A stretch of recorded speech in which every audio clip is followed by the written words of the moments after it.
Chapter 12. Wherefore, seeing we also are compassed about with so great a cloud of witnesses, let us lay aside every weight, and the sin which doth so easily beset us, and let us run with patience the race that is set before us, looking unto Jesus, the author and finisher of our faith, who for the joy that was set before him endured the cross, despising the shame, and is set down at the right hand of the throne of God.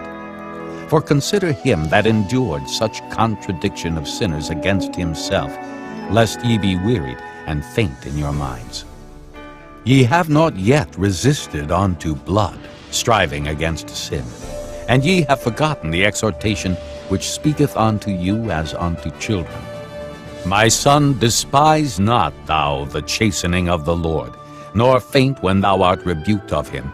For whom the Lord loveth, he chasteneth, and scourgeth every son whom he receiveth.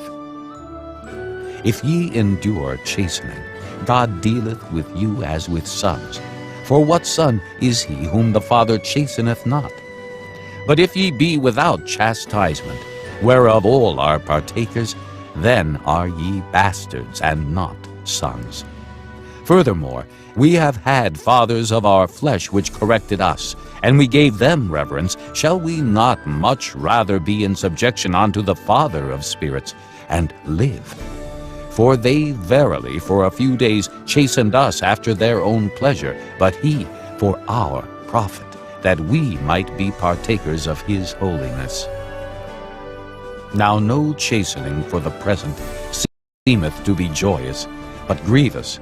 Nevertheless, afterward it yieldeth the peaceable fruit of righteousness unto them which are exercised thereby. Wherefore lift up the hands which hang down, and the feeble knees, and make straight paths for your feet, lest that which is lame be turned out of the way, but let it rather be healed. Follow peace with all men, and holiness, without which no man shall see the Lord. Looking diligently lest any man fail of the grace of God, lest any root of bitterness springing up trouble you, and thereby many be defiled, lest there be any fornicator or profane person as Esau, who for one morsel of meat sold his birthright. For ye know how that afterward, when he would have inherited the blessing, he was rejected, for he found no place of repentance, though he sought it carefully with tears.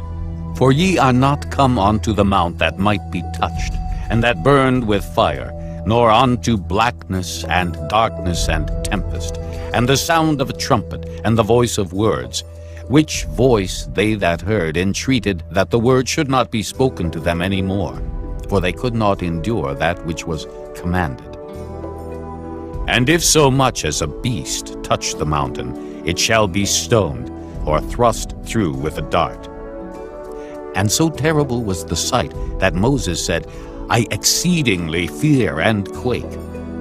But ye are come unto Mount Sion, and unto the city of the living God, the heavenly Jerusalem, and to an innumerable company of angels, to the general assembly and church of the firstborn, which are written in heaven, and to God, the judge of all, and to the spirits of just men made perfect, and to Jesus, the mediator of the new covenant, and to the blood of sprinkling, that speaketh better things than that of Abel. See that ye refuse not him that speaketh. For if they escaped not who refused him that spake on earth, much more shall not we escape, if we turn away from him that speaketh from heaven, whose voice then shook the earth. But now he hath promised, saying, Yet once more I shake not the earth only, but also heaven. And this word, yet once more, signifieth the removing of those things that are shaken, as of things that are made, that those things which cannot be shaken may remain. Wherefore we, receiving a kingdom which cannot be moved, let us have grace, whereby we may serve God acceptably, with reverence and godly fear, for our God is a consuming fire.